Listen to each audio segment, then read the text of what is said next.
Hello बच्चा लोग को, मेरा नाम है CSESIP मिथुन जायसवाल। बेटा जी, आज हम करने वाले हैं स्टैंडर्ड 11 बिजनेस स्टडीज का फॉर्मेशन ऑफ कंपनी।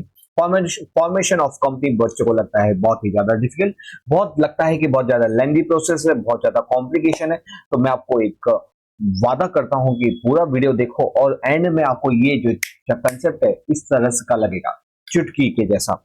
चलो, तो विदाउट वेस्टिंग चलते हैं हमारे कंसेप्ट के ऊपर। Formation of company. तो बेटा जी, फॉर्मेशन ऑफ कंपनी के अंदर यहाँ पे जॉइंट स्टॉक कंपनी को इनकॉर्पोरेशन करने की बहुत लेंदी प्रोसेस होती है। अब ये प्रोसेस के अंदर बेसिकली तीन चार स्टेजेस से हमको गुजरना पड़ता है: promotion, incorporation, capital subscription stage and commencement of business. हर एक स्टेज को हम आराम से देखते हैं। पहला आता है promotion. Meaning of promotion, promotion होता क्या है? अरे, प्रमोशन का मतलब होता है कि पहला कोई व्यक्ति है, उसको दिमाग में कोई विचार आता है, और जब वो विचार आता है तो सोचता है कि यार ये आइडिया जो आया है, वेदर इट इज इम्प्लीमेंटेड और नॉट, शायद इंप्लीमेंट हो सकता है, हो सकता है, तो चलो इसको इंप्लीमेंट करके देखते हैं। ये जो व्यक्ति है जिसके मन में ये विचार आया, उसको बोलते हैं प्रमोटर। और ये जो प्रोसेस है, जो आइडिया जिसको वो इंप्लीमेंट कर रहा है, उसको बोलते हैं प्रमोशन स्टेज। ठीक है। The when the business idea comes to the person's mind, they first check कि भाई ये काम करेगा कि नहीं करेगा। If the idea is practical, profitable है, अगर वो बिजनेस को स्टार्ट करता है तो उसी प्रोसेस को बोलते हैं प्रमोशन स्टेज। जो व्यक्ति इसको परफॉर्म करता है उसको बोलते हैं प्रमोटर। ओके, तो बेसिकली हमारे प्रमोशन स्टेज के अंदर कौन कौन से स्टेप्स आएंगे? तो पहला होता है आइडेंटिफिकेशन ऑफ बिजनेस अपॉर्चुनिटी। क्या? बिजनेस अपॉर्चुनिटी को आइडेंटिफाई करो। तो बेटा जी, बात ये उन दिनों की है जब हमारे जोमेटो, स्विगी, इनके जो ओनर है, इनके जो एंटरप्रेन्योर है, वो अपने घर में बैठ के आराम से सोफे पे वर्ल्ड कप देख रहे थे, और वर्ल्ड कप देखते देखते उनको भूख लगी। अब भूख लगी तो खाना कौन बनाएगा? मम्मी को बोला, मम्मी खाना बनाओ। बोले, पागल है क्या, वर्ल्ड कप छोड़ के खाना बनाऊंगी तेरे लिए? पापा आप, बोले मेरे को खाना बनाना आता है क्या, जा तू ले क्या। अब वो बेचारा भागता दौड़ता रेस्टोरेंट में गया, वहां पे बहुत सारी भीड़ थी, बहुत सारे लोग खड़े हुए थे इस तरह से, और वहां पे उसने रियलाइज किया कि यार मेरा ये विकेट गया, वो विकेट गया, मैच का पूरा इंटरेस्ट, मजा ही बिगड़ गया, हट। उसके बाद उसको रियलाइज हुआ कि यार ये प्रॉब्लम मुझको अकेले को नहीं हो रही है, ये प्रॉब्लम तो सभी को हो रही है। तो क्यों ना मैं एक जोमेटो बनाऊं या तो स्विगी बनाऊं, जिसके अंदर आप घर बैठे बैठे ही अपना ऑर्डर दे सकते हैं और खाना आपके घर पे डिलीवर हो जाएगा। आपको कहीं आना नहीं है, आपको कहीं जाना नहीं है, और आपको बस अपना घर का लुत्फ उठाना है, मैच का लुत्फ उठाना है। तो इसी के ऊपर से उसको क्या है, बिजनेस आइडिया। तो बेटा जी, प्रमोशन का पहला स्टेज क्या होता है? Business idea, identification of business opportunity. मतलब कि प्रॉब्लम में से सॉल्यूशन, कि भाई ये प्रॉब्लम अगर लोगों को फेस हो रही है, यू आइडेंटिफाई द प्रॉब्लम। आपको अगर प्रॉब्लम मालूम पड़ गई कि what problem the people are facing, और अगर उस प्रॉब्लम का अगर आप क्या लेके आए, सॉल्यूशन लेके आए, तो वो आपका क्या बन जाएगा? वो आपका बिजनेस बन जाएगा। ठीक है। तो बिजनेस कैसे डेवलप होता है? जब कोई प्रॉब्लम होती है, उसका सॉल्यूशन लाते हैं, तो वही सॉल्यूशन तो हमारा बिजनेस में डेवलप में कन्वर्ट हो जाता है। ओके, तो पहला तो हमने आइडिया, बिजनेस अपॉर्चुनिटी को फाइंड आउट किया कि हाँ ये प्रॉब्लम है, इसके ऊपर से काम किया जा सकता है, इसके ऊपर एक बिजनेस डेवलप किया जा सकता है। तो पहला क्या किया? Identification of business idea. उसके बाद खाली आइडिया आने से थोड़ी बिजनेस हो जाएगा। आइडिया तो मेरे मगज में आएगा, यार मेरे घर का इंटरनेट बहुत स्लो चल रहा है, एक काम करते हैं, इंडिया के अंदर क्या 5G में पड़े हुए 6G अपने चलाते हैं। कौन सा? 6G।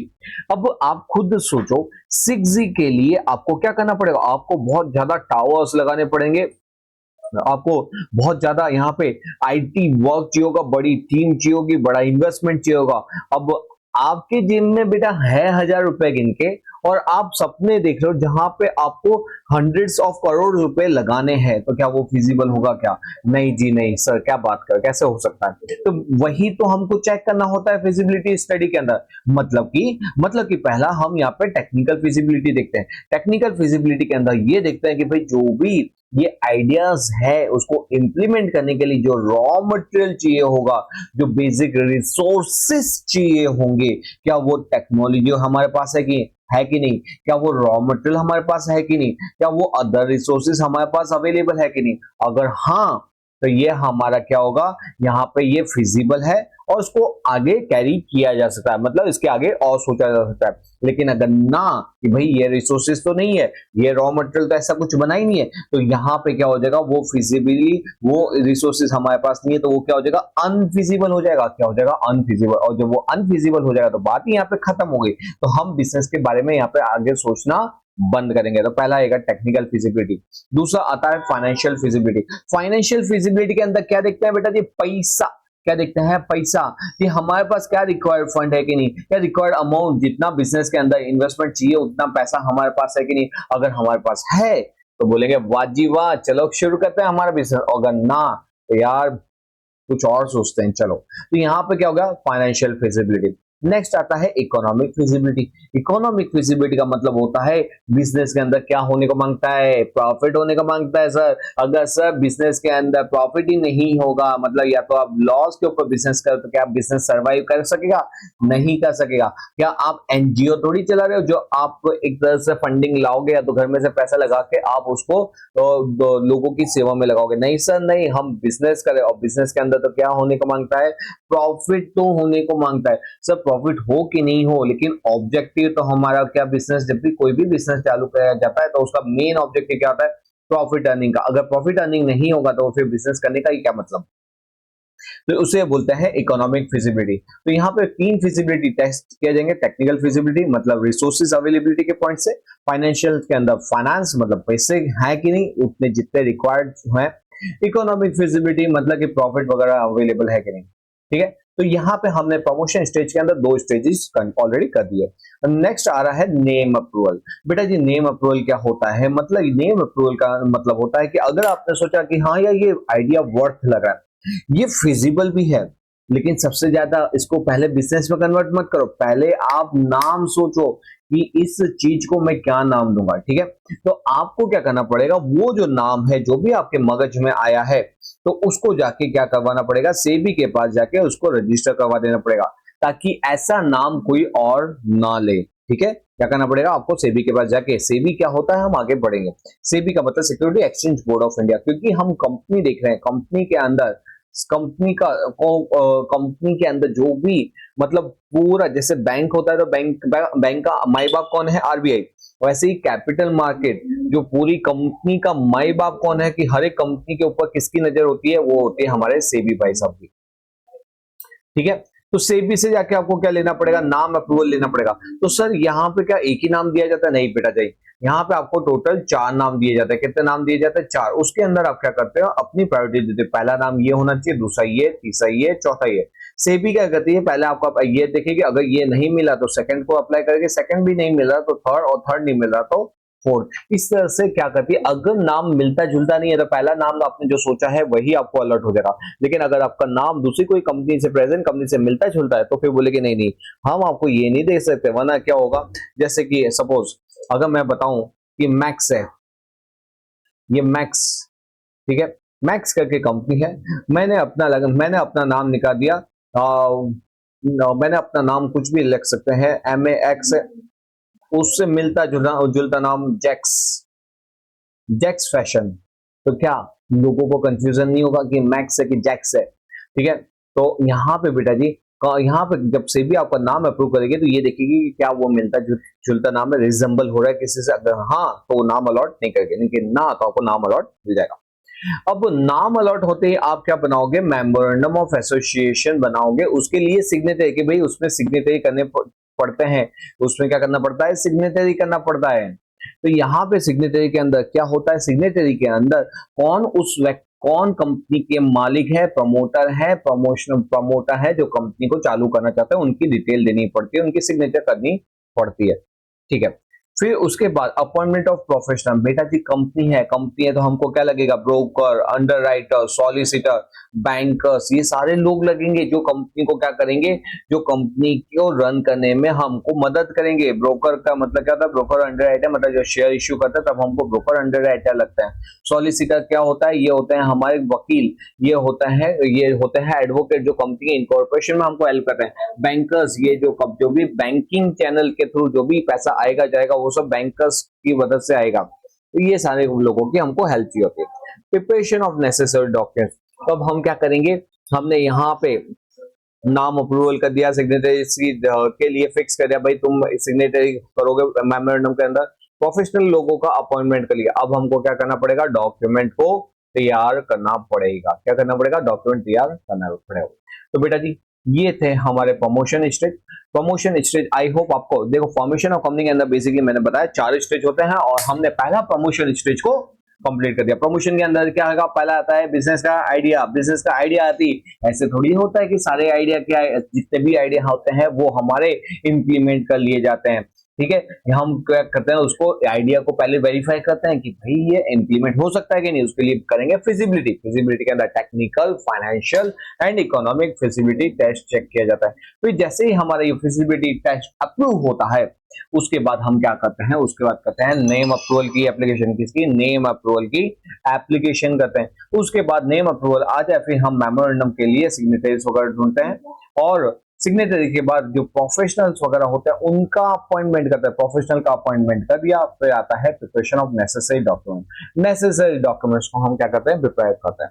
ओके, नेसेसरी डॉक्यूमेंट्स क्या है सर, वो हम अभी नीचे आएंगे जो हम देखेंगे, जिसके अंदर memorandum, article of association, prospectus, सारे चीजें देखने वाले हैं। टेंशन नॉट बेटा। अब बेटा यहाँ पे हमारा स्टेज नंबर 1 खत्म होता है, स्टेज नंबर 2 चालू होता है। स्टेज नंबर 2 के अंदर हम क्या करते हैं, इनकॉर्पोरेशन का स्टेज होता है, जहां पे कंपनी का इनकॉर्पोरेशन करना पड़ता है। क्या करना पड़ेगा हमको? इनकॉर्पोरेशन करना पड़ेगा। ओके जी, incorporation of a company is the second stage. हाँ जी, यहाँ पे incorporation refer to the registration of company under the companies act 2013। अरे बेटा, अगर कंपनी को रजिस्टर करना है तो कंपनीज एक्ट में आपको उसको रजिस्ट्रेशन करना पड़ेगा। सो ये कंपनीज एक्ट क्या होता है बेटा? जो कोई भी कंपनी को इनकॉर्पोरेट करने के लिए कंपनीज एक्ट के अंदर क्या लिखे होते हैं? रूल्स एंड रेगुलेशन लिखे होते हैं। क्या लिखे होते हैं? रूल्स एंड रेगुलेशंस लिखे होते हैं, और आपको वो रूल्स, उस रेगुलेशन को फॉलो करना है। उनका जो भी रूल्स है, रेगुलेशन है, उनको आपको पूरा करना है। अगर आप उनको पूरा करोगे तो ही आपकी कंपनी रजिस्टर हो पाएगी, अदरवाइज वो कंपनी रजिस्टर नहीं हो पाएगी।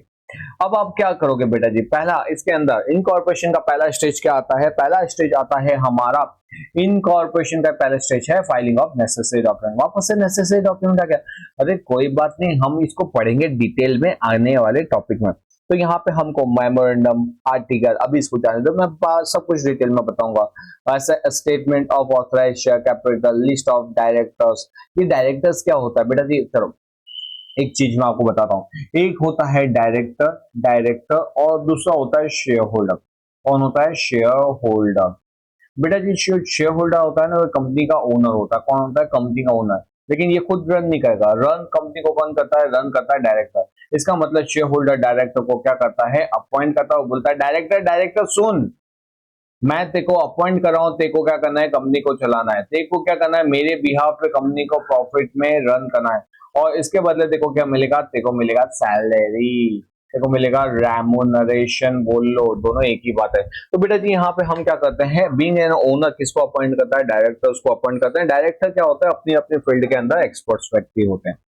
ओके जी, तो यहाँ पे हमें क्या क्या पहला नेसेसरी डॉक्यूमेंट्स बना दिए। हाँ, ये नेसेसरी डॉक्यूमेंट के अंदर हमने बताया था कि कौन कौन से लिस्ट ऑफ डायरेक्टर होंगे। रिटर्न कंसेंट ले दिया कि भाई आप डायरेक्टर बनना चाहते हो कि नहीं। जो जबरदस्ती से नहीं ले रहा हूं मैं आपको, आपके गले के ऊपर चक्कू रख के नहीं बोल रहा हूँ कि डायरेक्टर बनना ही पड़ेगा। समझा क्या? तो मतलब आप अपनी पूरी सहमति के साथ मेरी कंपनी के अंदर डायरेक्टर बनना चाहते हो, उसका एक रिटर्न कंसेंट लेना पड़ता है। नोटिस देना पड़ता है भाई हमारी रजिस्टर्ड ऑफिस कहाँ पे है। ये रजिस्टर्ड ऑफिस कहाँ क्या होता है उसको हम देखेंगे अभी आने वाले टॉपिक में। Statutory declaration stating that all the formality related to formulation of company has been duly completed. मतलब जो भी फॉर्मेलिटीज है ना वो उसका कंप्लायंस हो चुका है, उसका एक नोटिस देना पड़ता है। ठीक है, आपने क्या किया बेटा जी, यहाँ पे इनकॉर्पोरेशन स्टेज के अंदर पहला डॉक्यूमेंट कलेक्ट करना। तो यहाँ पे क्या आपने सारे डॉक्यूमेंट कलेक्ट कर दिए? हाँ जी, ये डॉक्यूमेंट लेके कहाँ भाग के जाओगे? ये भाग के लेके जाओगे आपके सीए के ऑफिस के अंदर। कहाँ पे? चार्टर्ड अकाउंटेंट के ऑफिस के अंदर। और उसको बोलोगे कि सर देखो आपने जो भी डॉक्यूमेंट बोले थे कि डॉक्यूमेंट तैयार कर देना, हमने ये सारे डॉक्यूमेंट तैयार कर दिए हैं, ये रही डॉक्यूमेंट की फाइल। जब सीए उसके बेस पे क्या करेगा, उसके बेस पे आपको एक फीस पे करेगा। फीस पे करेगा जो क्या होता है? आरओसी की फीस होती है। This amount is the registration depending on the authorise capital. मतलब आपके ऑथराइज कैपिटल अगर कम तो फिर आपकी फीस कितनी होगी? कम। अगर आपके ऑथराइज कैपिटल होगी ज्यादा तो फीस क्या होगी? बहुत ज्यादा होगी। ठीक है, तो यहाँ पे पहला आपसे क्या किया? सबसे पहले क्या किया? आपसे नेसेसरी डॉक्यूमेंट मंगवा दिया। फिर आप डॉक्यूमेंट लेके जाते हो सेबी के पास के दे, सेबी देख लो भाई हमने आपने जो भी डॉक्यूमेंट बोले थे हमने बना दिए। सेबी बोला डॉक्यूमेंट तो सब प्रॉपर है, लेकिन आपको क्या देना पड़ेगा, हरी पत्ती। आपको देना पड़ेगा यहाँ पे payment of fees, fees payment कर दो। क्यों पेमेंट करना है, क्यों, क्योंकि हमारे यहाँ पे सेबी सेबी के अंदर जितने भी लोग करे वो आपकी सेवा में तो काम करे, तो आपको क्या कर देना पड़ेगा, फीस देना पड़ेगा। और ये जो फीस है ये किसके ऊपर डिपेंड करती है, ऑथराइज शेयर कैपिटल के अंदर, मतलब आपकी शेयर कैपिटल कितनी, अगर आपकी शेयर कैपिटल है कम तो फीस होगी कम, अगर शेयर कैपिटल ज्यादा तो फीस होगी ज्यादा। फिर नेक्स्ट क्या आता है, नेक्स्ट आता है आपका रजिस्ट्रेशन। आपका रजिस्ट्रेशन के अंदर बेटा जी क्या आता है, रजिस्ट्रेशन के अंदर आपने क्या किया, आपने यहाँ पे डॉक्यूमेंट फाइल किए जी, हाँ जी डॉक्यूमेंट सबमिट कर दिए। उस डॉक्यूमेंट के बेस पे और सेबी क्या करेगा, उस डॉक्यूमेंट के बेस पे आपको रजिस्ट्रेशन ग्रांट करेगा कि ये लो जी आपने डॉक्यूमेंट सब प्रॉपर फाइल किए हुए हैं, आपने फीस वगैरह सब प्रॉपर भर दी है और इसके बेस पे मैं आपको दे रहा हूं रजिस्ट्रेशन। तो रजिस्ट्रार एक अपने कंपनी की जो बुक होती है कि भाई किस किस कौन कौन सी कंपनी बनी है उसके बुक्स में आपका नाम ऐड करेगा, you are registered as a company. हम बोलेंगे ओए बल्ले बल्ले शाबाश शाबाश, आप झूमते फिरते बाहर आते हो और आपके जो अदर शेयर होल्डर बोलते क्या हुआ जी, बोले कि मेरा कंपनी का रजिस्ट्रेशन हो गया, बल्ले बल्ले। वो बोलेगा रजिस्ट्रेशन हो गया, लाओ प्रूफ बताओ। बोले प्रूफ तो मैंने कुछ लिया नहीं, उसने बोला कि हाँ आपकी कंपनी बन गई, मैंने बोला ठीक है जी मजे पड़ गए चलो। तो मैं तो यही सुन के बाहर आ गया। बोले सर्टिफिकेट तो ले क्या, कोई प्रूफ ले क्या जिससे मालूम पड़ेगा रजिस्ट्रेशन हो चुका है। तो फिर बोलता हाँ, फिर रजिस्ट्रार को जाके बोलता कि रजिस्ट्रार कंपनी रजिस्ट्रेशन हो गया, उसका प्रूफ क्या, तो उसका प्रूफ आता है सर्टिफिकेट ऑफ इनकॉर्पोरेशन। क्या आएगा, certificate of incorporation. Certificate of incorporation क्या होता है, सर्टिफिकेट ऑफ इनकॉर्पोरेशन एक ऐसा डॉक्यूमेंट होता है जो हमको आरओसी, जिसको हम और क्या बोलते हैं, मिनिस्ट्री ऑफ कॉर्पोरेट अफेयर, क्या बोलते हैं, ministry of corporate affair, ROC. ROC के रजिस्ट्रार ऑफ कंपनी पहले बोलते थे, नया नाम है इसका ministry of corporate affair. Register of corporate affair क्या करेगी, आपको एक सर्टिफिकेट लिख के देगी, उसके अंदर बोलेगी भाई ये कंपनी का नाम है जिसका इस तारीख को रजिस्ट्रेशन हो चुका है as per the companies act 2013 और ये लिमिटेड बाय शेयर है। और ये रजिस्ट्रेशन के अंदर आपको मिलता है एक सिन नंबर। तो ये सिन क्या होता है, सिंग सुना था, सिंग is king, Singh is king, बेटा वो सिंग नहीं है, ये सिन है। सिन का मतलब होता है certificate of identity, corporate identification number, corporate identification number. ये क्या होता है, हर एक व्यक्ति का एक, हर एक कॉर्पोरेट का एक सेपरेट आइडेंटिफिकेशन नंबर होता है। क्या होता है, हर एक कॉर्पोरेट का सेपरेट आइडेंटिफिकेशन नंबर होता है। जैसे कि हमारे पास पान कार्ड होता है, हर एक व्यक्ति का अलग अलग पान होगा। हमारे पास उद्यम आधार नंबर होता है, हर एक व्यक्ति का अलग अलग आधार होता है। वैसे ही कंपनी का कि इस इंडिया के अंदर कितनी कंपनी है तो उसके हिसाब से क्या अलॉट किया जाता है, सीन अलॉट किया जाता है। ओके जी, तो यहाँ पे कंपनी को क्या मिल गया, सर्टिफिकेट ऑफ इनकॉर्पोरेशन। यहाँ पे हमारा कौन सा स्टेज खत्म होता है, स्टेज नंबर 2, इनकॉर्पोरेशन स्टेज खत्म हो गया। यहाँ पे हमने क्या देखा, डॉक्यूमेंट सबमिट करने हैं, कुछ डॉक्यूमेंट अभी मैं बताऊंगा आपको। उसके बाद फीस पेमेंट करनी है, डॉक्यूमेंट भी बना दिए, फीस भी पेमेंट कर दी। रजिस्टर क्या करेगा, रजिस्टर आपके सारे डॉक्यूमेंट वेरीफाई कर दिए, फीस पे कर देगा, बोल दिया ओए तेरा रजिस्ट्रेशन हो चुका है, तेरा रजिस्ट्रेशन हो चुका है। हम बोलेंगे सर जी कोई प्रूफ देता, तो प्रूफ के तौर पर मिलेगा सर्टिफिकेट ऑफ इनकॉर्पोरेशन। क्या आगे यहाँ पे आपको एक सर्टिफिकेट मिल जाएगा जिसके अंदर बेसिक आपकी रजिस्ट्रेशन की डिटेल होगी। अब ये सर रजिस्ट्रेशन का क्या करें हम, बेटा जी अगर आप प्राइवेट लिमिटेड कंपनी हो, प्राइवेट कंपनी हो, तो आप तुरंत जाके चलो आज से गुड्स का प्रोडक्शन चालू, सेल चालू, अपना धंधा चालू। तो यहाँ पे जैसे ही प्राइवेट कंपनी होती है उसको रजिस्ट्रेशन मिल जाता है, वो अपना बिजनेस तुरंत कमेंस कर सकती है। इंपॉर्टेंट टॉपिक है कि यहाँ पे कंपनी जो है तुरंत कमेंस कर सकती है, लेकिन प्राइवेट कंपनी क्या करेगी, तुरंत बिजनेस, सॉरी पब्लिक कंपनी क्या करेगी, तुरंत बिजनेस नहीं कर सकती, अभी उसको एक और लेंथी प्रोसेस से गुजरना पड़ता है। मतलब कि सर यहाँ पे एक और लेंथी प्रोसेस से गुजरना, इसका मतलब क्या हुआ कि आपको लेंथी प्रोसेस से मतलब एक और स्टेज करना पड़ेगा। हाँ जी हाँ, आपको certificate of commencement of business की प्रोसेस से गुजरना पड़ेगा। ठीक है, तो यहाँ पे हम क्या समझे कि यहाँ पे हमने ये समझा कि अगर प्राइवेट कंपनी होती है तो तुरंत बिजनेस इनकॉर्पोरेट करेगी, लेकिन पब्लिक कंपनी होगी तो उसको क्या चाहिए होगा, certificate of commencement of business. Okay, और उसी के बाद क्या कर सकती है, वो बिजनेस को इनकॉर्पोरेट कर सकती है। तो हम देखेंगे नेक्स्ट स्टेज को, कैपिटल सब्सक्रिप्शन स्टेज। बेटा जी हमने यहाँ पे 4 स्टेज में 2 स्टेज कंप्लीट कर दिए। पहला था हमारा प्रमोशन स्टेज और दूसरा था इनकॉर्पोरेशन। अब इनकॉर्पोरेशन के बाद प्राइवेट कंपनी को थर्ड स्टेज एप्लीकेबल नहीं होता, वो डायरेक्टली क्या कर देना शुरू कर देगी बिजनेस। लेकिन पब्लिक कंपनी है तो पब्लिक कंपनी बोलेगी यार अभी भी मेरे को थर्ड स्टेज कंप्लीट करना पड़ेगा। हाँ, तो अब ये पब्लिक कंपनी क्या करेगी, पब्लिक कंपनी को करना पड़ता है क्योंकि पब्लिक है, ये सब जानती है, ये पब्लिक है सब जानती है। और नहीं, मैं ये कहना चाहता हूं कि अगर आप पब्लिक कंपनी हो, अगर आप पब्लिक कंपनी हो तो आपको जो पैसा है, जो पैसा है वो मनी जो है किसके पैसे से बिजनेस करोगे, वो आप बिजनेस करोगे पब्लिक के पैसे से। पब्लिक कंपनी के अंदर पैसे कौन लगाता है, पब्लिक लगाती है।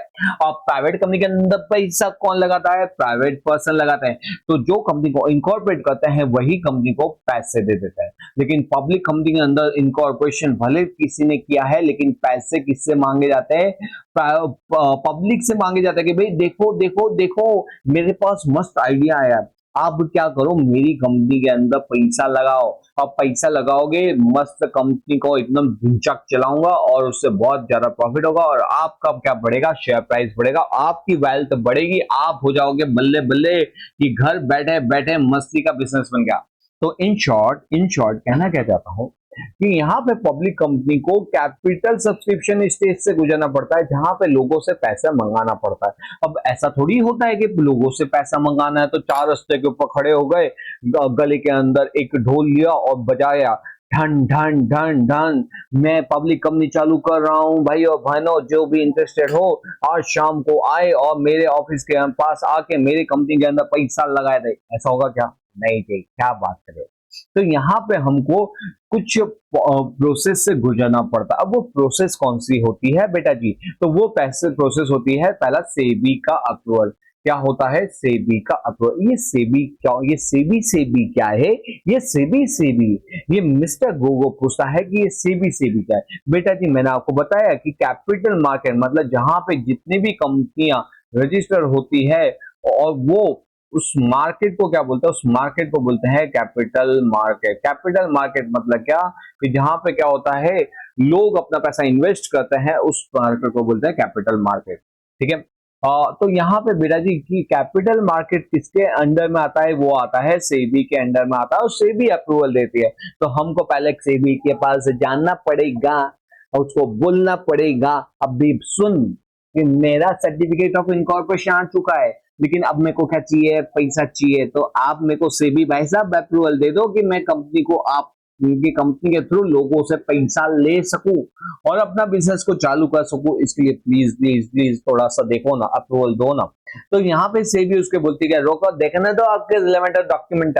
वो आपके रिलेवेंट डॉक्यूमेंट को क्या करते हैं, चेक करते हैं, रिलेवेंट इन्फॉर्मेशन को चेक करते हैं। यहाँ पे पब्लिक कंपनी इन्फॉर्मेशन को सबमिट करेगी सेबी को, सेबी क्या करेगा उसको चेक करेगा और फिर इसके बेसिस पे क्या करेगा। अगर कंपनी ने कुछ भी छुपाया नहीं है, ठीक है, कुछ भी छुपाया नहीं है, सब कुछ मटेरियल फैक्ट डिस्क्लोज किया है, कंपनी जेन्युइन है तो उसका ग्रांट कर देगा। अदरवाइज एल्स आपका रजिस्ट्रेशन होता है कैंसल मिस्टर पोपटलाल का प्राइवेट डायलॉग, कैंसल। ओके जी, सिंपल है ना। तो यहाँ पे कैपिटल सब्सक्रिप्शन में हमको किसको पहले परमिशन लेनी है? सीएबी के पैसे कहां से, उसके बाद कहां पे जाना है जी? प्रोस्पेक्टस। सो ये प्रोस्पेक्टस क्या होता है बेटा जी? प्रोस्पेक्टस का मतलब होता है कि जब आपको पैसा किससे लेना है, आम पब्लिक से लेना है। आपको पैसा लेना है आम पब्लिक से। आम पब्लिक को बोलोगे पब्लिक ओ मैंगो पब्लिक, आम पब्लिक सुनो ना मेरा है ना, देखो ना मेरे पास एक मस्त आइडिया है और उस आइडिया को अगर मैं इंप्लीमेंट करना चाहता हूँ और उससे हजारों लाखों छापना चाहता हूँ, लेकिन क्या है कि मेरे पास क्या थोड़ी सी पैसों की कमी पड़ रही है।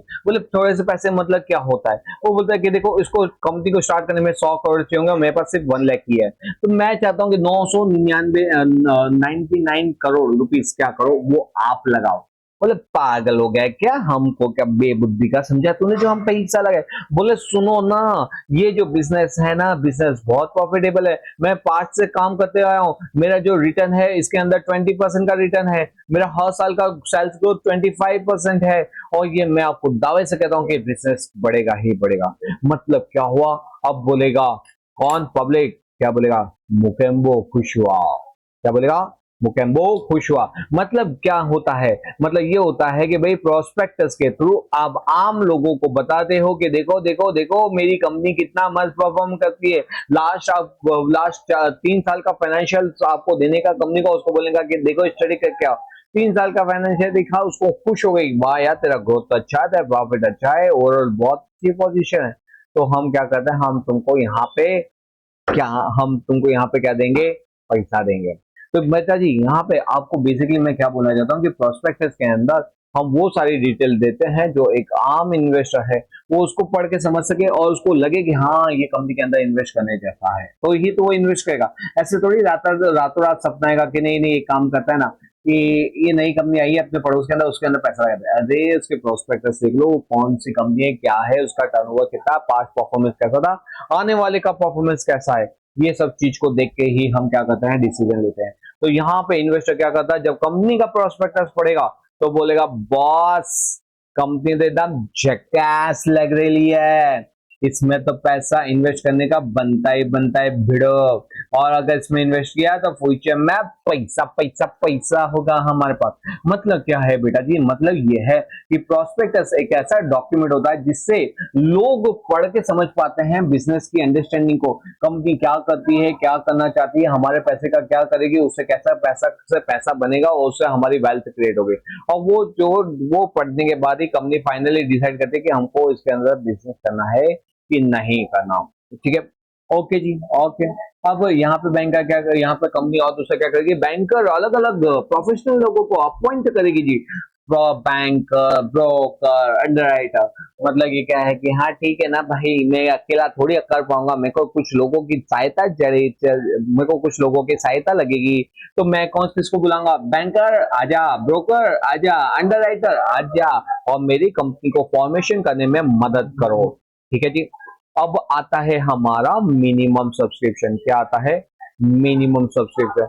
मिनिमम सब्सक्रिप्शन क्या होता है बेटा जी, मिनिमम सब्सक्रिप्शन होता है जब आप क्या करते हो, मिनिमम सब्सक्रिप्शन के अंदर क्या करते हो, मिनिमम सब्सक्रिप्शन के अंदर आप लोगों से क्या करते हो, लोगों को बोलते हो कि लोगो लोगो लोगो सुनो सुनो सुनो, मेरे को पैसा चाहिए। क्या चाहिए, पैसा चाहिए। लोग बोलते हैं हाँ देंगे ना, कितना रुपए चाहिए, 10 रुपए, 20 रुपए, 100 रुपए। बोले नहीं जी नहीं, मेरे को पूरे 100 करोड़ चाहिए। बोले क्या तेरा दिमाग तो खराब नहीं होगा, 100 करोड़ कोई रुपए देने का होता है। बोले हाँ जी हाँ, लेकिन 100 करोड़ हम देंगे कैसे, हमारे पास तो क्या है लगाने के लिए 15-20 हजार रुपए ही है। तो वो बोलेगा कि भाई मैं 100 करोड़ एक व्यक्ति से नहीं बोल रहा हूं, मैं पूरे मिला के 100 करोड़ बोल रहा हूं। मतलब आप क्या करो, आपके पास जितना भी आपको लगता है आप मेरे को पैसा दो, और मेरे को क्या मिलना चाहिए, 100 करोड़ रुपए मिलना चाहिए। लोग बोलते ऐसे थोड़ी देंगे। बोले नहीं नहीं, आपने लगता है हमारा प्रोस्पेक्टस नहीं पढ़ा। वो बोलेंगे हाँ हाँ हाँ याद है,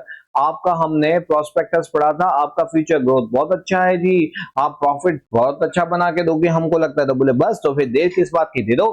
तो यहाँ पे बेटा जी, यहाँ पे दो बातें हो सकती है सनम तेरे इंकार की, दो बातें हो सकती है सनम तेरे इंकार की, या तो तू दुनिया से डरती है, या तो कदर नहीं तुझे मेरे प्यार की। वाह वाह वाह वाह सर, आप तो शायर बन गए। देखो बेटा, दो बातें क्या हो सकती है, दो बातें ये हो सकती है, या तो कंपनी को 100% सब्सक्रिप्शन अमाउंट रिसीव्ड हो जाए, या तो आपको 100% सब्सक्रिप्शन अमाउंट रिसीव ना हो। तो अगर हो गई तो हो जाएगी, बल्ले बल्ले आप क्या करोगे, उस पैसे को अपने पास रखो और बिजनेस स्टार्ट कर सकते हैं। लेकिन सर हर चीज के दो दो आपको ऑप्टिमिस्टिक और पैसिमिस्टिक दोनों लेना पड़ता है। सपोज नहीं हुई, कंपनी को आपका प्रोफाइल अच्छा नहीं लगा, कंपनी को लोगों को आपका प्रोफाइल अच्छा नहीं लगा, लोगों को कंपनी के अंदर इंटरेस्ट किया है, लोगों को बिजनेस के अंदर कोई खास अपॉर्चुनिटी नहीं दिखी, तो लोग तो आपको आपके बिजनेस में इन्वेस्ट करेंगे ही नहीं। तो फिर क्या होगा सर, तो बोले कि रुक जा बेटा जी, अगर लोग मेरे कंपनी के अंदर इन्वेस्ट करते हैं, लेकिन अगर वो अप टू क्या होता है कि 90% तक वो अगर मेरा शेयर सब्सक्राइब कर लेते हैं, 90% मतलब 100 करोड़ का 90% करोगे तो क्या आएगा, 90 करोड़। अगर मेरी कंपनी के अंदर लोग कितना पैसा लगा देते हैं, 90 करोड़ रुपए लगा देते हैं, तो फिर क्या हो जाएगा, तो बोलेंगे चल जाएगा, आपको 100% अमाउंट रिसीव करने की जरूरत नहीं होती। ठीक है, लेकिन अगर आउट ऑफ 100 मेरे को मिलता है सिर्फ 85%, कितना परसेंट मिलता है, 85%, मतलब 85 करोड़। तो यहाँ पे सेबी बोलेगा ये क्या लगा रखा है तूने, तू तेरे पब्लिक को कन्विंस नहीं कर सका पैसे मांगने के लिए, तो तू कंपनी क्या चलाएगा रे। तो मतलब क्या, तो मतलब ये हुआ कि अगर आपको आपको क्या लाना पड़ता है, मिनिमम सब्सक्रिप्शन। मिनिमम सब्सक्रिप्शन का मतलब क्या होता है कि आपको 90% तो अमाउंट रिसीव होना ही चाहिए, जो भी आपका इश्यू प्राइस है उसका 90% अमाउंट रिसीव्ड होना चाहिए। अगर नहीं हुआ तो आपको अपने कंपनी के जो पैसे हैं, आपको जो कंपनी के जो पैसे हैं वो वापस लौटा दो। ठीक है, तो आपको अपनी कंपनी के पैसे वापस लौटा देने पड़ेंगे। ठीक है, तो देखो जी, यहाँ पे मिनिमम सब्सक्रिप्शन, मिनिमम सब्सक्रिप्शन क्या होता है कि कंपनी रो रही है, क्या हुआ क्या हुआ क्या हुआ, अरे सब कुछ खत्म हो गया, अरे बाबा रे बाबा। बोले कैसे, बोले मेरी कंपनी के अंदर मिनिमम सब्सक्रिप्शन रिसीव नहीं हुआ, अब आईपीओ को क्या करना पड़ेगा, आईपीओ को कैंसिल करना पड़ेगा, सबका पैसा रिफंड करना पड़ेगा, अरे बाबा रे बाबा। तो बोले अरे ये तो बहुत गलत बात हो गई। बोले हाँ, मेरा जो बिजनेस करने का सपना था, जो मेरा प्लानिंग था, जो मेरा था कि मैं प्रोडक्शन करूंगा, बिजनेस को आगे ग्रो करूंगा और मैं भी कुछ मुकेश अंबानी और अदानी जैसा एक बड़ा बिजनेसमैन बनूंगा, वो सब सपना मेरा टूट गया। तो बेटा जी कहने का क्या चाहता हूँ, कहना चाहता हूँ कि कंपनी क्या होता है कि जब भी कंपनी अगर पैसा मांगती है ना लोगों से, तो ऐसा नहीं कि लोग जितने रुपए दे दे उतने रुपए से आप लो और सीधा बिजनेस चालू करो, ना ना ना ना। आपको लोगों को आपके बिजनेस पे भरोसा होना चाहिए, इसलिए वो आपसे क्या चाहता है कि आपको जितने पैसे मांग रहे हैं ना उसका 90% तो आपको मिल ही जाना चाहिए। अगर आपको 90% नहीं मिल रहा मतलब लोगों को आपके ऊपर ट्रस्ट नहीं है, और ट्रस्ट नहीं है तो आपको उनका पैसा लौटाना रहेगा। सो ये पैसा कब तक लौटाना पड़ता है, ठीक है, अच्छा क्वेश्चन, चलो आते हैं, पैसा कब लौटाना पड़ता है ये। बेटा जी देख, मिनिमम सब्सक्रिप्शन जब भी आप प्रोस्पेक्टस इश्यू करते हैं ना, क्या इश्यू करके प्रोस्पेक्ट उसके कितने दिन में मिल जाना चाहिए, 120 दिन के अंदर आपको मिल जाना चाहिए। आपको क्या मिल जाना चाहिए, आपको मिल जाना चाहिए बेटा जी 90% का अमाउंट। कब से, one 120 days from the date of receipt of the prospectus. Sir अगर नहीं मिला तो आपको जब भी आपने प्रोस्पेक्टस इश्यू किया था उसके 130 डेज के अंदर आपको ये पैसा लौटाना पड़ेगा। Sir 130 days from the issue of prospectus मतलब 120 तो यहाँ पे हो गए थे, और आप बोल रहे कि 130 के अंदर, तो यहाँ पे अगर इफेक्टिव डेट देखें तो वो तो कितना देगा, 10 डेज देगा, कितना हो जाएगा, 10 डेज हो जाएगा। तो कहने का मतलब क्या है, हाँ जी कहने का मतलब यही है कि minimum subscription 120 day from the issue of prospectus. अगर प्रोस्पेक्टस इश्यू करने के बाद विद इन 120 दिन के अंदर आपको मिनिमम सब्सक्रिप्शन नहीं मिला तो नेक्स्ट 10 दिन के अंदर पूरा पैसा वापस। ठीक है जी, एप्लीकेशन पे स्टॉक एक्सचेंज को बोलेंगे, स्टॉक एक्सचेंज सुन ले मुझको। स्टॉक एक्सचेंज क्या होता है, जहां पे शेयर का सेल परचेस होता है, शेयर का क्या होता है एक्सचेंज होता है, स्टॉक का क्या होता है एक्सचेंज होता है। सो जहां पे शेयर का सेल परचेस होता है उसको बोलते हैं, क्या बोलते हैं, ये लो पकड़ो, और यहाँ पे इतने शेयर को लिस्ट करना है। ठीक है, the company must apply to recognise stock exchange के भाई यहाँ पे हम चाहते हैं कि आपके थ्रू हमारा शेयर रजिस्टर हो जाए, बीएससी कहने से वो देखो आप। तो यहाँ पे क्या होता है, यहाँ पे बेटा जी कि हमारे एप्लीकेशन की जाती है स्टॉक एक्सचेंज को फॉर स्टॉक एक्सचेंज के अंदर। ठीक है, अब देखो अब क्या हो रहा है, अब बेटा जी क्या हो रहा है, the stock exchange will verify the document. Stock exchange क्या करेगा, डॉक्यूमेंट को वेरीफाई करेगा कि हाँ आपने जो डॉक्यूमेंट भरे हैं क्या वो सही है कि नहीं। आपके सारे डॉक्यूमेंट वेरीफाई हो गई, आपका मिनिमम सब्सक्रिप्शन भी रिसीव हो चुका है, फिर बोलेगा हाँ जी आपका बिजनेस तो क्या है, जेन्युइन है, और आपको क्या करता हूं मैं, ग्रांट करता हूं कि जो आपका जो शेयर है वो क्या है, BSc NSC Bombay stock exchange और नेशनल स्टॉक एक्सचेंज के ऊपर ट्रेड हो सकता है। लेकिन अगर वो सेटिस्फाई नहीं होता, बोले तुम तो लोगों को बेवकूफ बनाने के लिए आए हो, तो अगर नहीं तो आपका शेयर लिस्ट नहीं होगा, आपका सपना वहीं पे छूट जाएगा। फिर नेक्स्ट आता है allotment of share. Allotment of share क्या होता है, अलॉटमेंट ऑफ शेयर का मतलब होता है कि जो भी व्यक्ति को शेयर अलॉट हुए हैं, कंपनी ने प्रोस्पेक्टस में जो शेयर्स मंगाए थे, जो भी लोगों को लगा कि हाँ कंपनी में लगाने जैसा है, उन्होंने कंपनी के अंदर पैसा लगाया और उस पैसे को जो लगाया तो उसका 100% सब्सक्रिप्शन हो गया कंपनी का। और उसके बेस पे कंपनी क्या करेगी, रजिस्ट्रार को इन्फॉर्म करेगी, देखो देखो देखो रजिस्ट्रार सुन लो, यहाँ पे हमारा अलॉटमेंट रजिस्टर मतलब जो भी रजिस्ट्रेशन की रिक्वायरमेंट है वो फुलफिल होती है और अब हम बिजनेस को कर सकते हैं। ठीक है, तो यहाँ पे हमारा बेटा जी यूनिट नंबर 3 खत्म हो, यूनिट जो स्टेज नंबर 3 था वो खत्म होता है। अब हम आने वाले हैं चौथे स्टेज में, एक मिनट देना। अब देखो बेटा जी, हम आ गए हैं हमारे स्टेज नंबर 4 के ऊपर। स्टेज नंबर 4 के अंदर क्या बोलता है, स्टेज नंबर 4, सॉरी यहाँ पे स्टेज नंबर 4 है। स्टेज नंबर 4 के अंदर क्या होता है कि भाई आपने क्या पूरी फॉर्मेलिटीज कर दी, हाँ जी, स्टेज नंबर 1 2 3 ऑलरेडी कंप्लीटेड। तो after completing the above process, public limited क्या करेगी, एप्लीकेशन करेगी किसको, रजिस्ट्रार को। बोलेगे रजिस्ट्रार सुन, मिनिमम सब्सक्रिप्शन जो हमारा जो थर्ड स्टेज था इनका कैपिटल कंट्रीब्यूशन का, वो हम लेके आ गए, हमने उसके अंदर सारी प्रोसेस कर दी है। रजिस्ट्रार क्या करेगा, उसको वेरीफाई करेगा कि हाँ भाई हाँ, बात तो आप सही बोल रहे हो। बोले बस, तो फिर देरी किस बात की, हमको भी बिजनेस करना है, हमको भी अपना प्रोडक्शन चालू करना, फटाफट हमको अप्रूवल दे दीजिए। तो उसको क्या देगा, certificate of commencement of business, कि आप अपना बिजनेस कमेंस कर सकते हो। और बल्ले बल्ले, तो यहाँ पे क्या होता है, आप अपना बिजनेस को कमेंस कर सकते हो, उसका एक सर्टिफिकेट मिल जाएगा। कौन देगा, रजिस्ट्रार को देगा। रजिस्ट्रार किस बेस पे देगा, आपके डॉक्यूमेंट को वेरीफाई करने के बाद। अब पब्लिक कंपनी भी क्या कर सकती है, ये अपना बिजनेस स्टार्ट कर सकती है।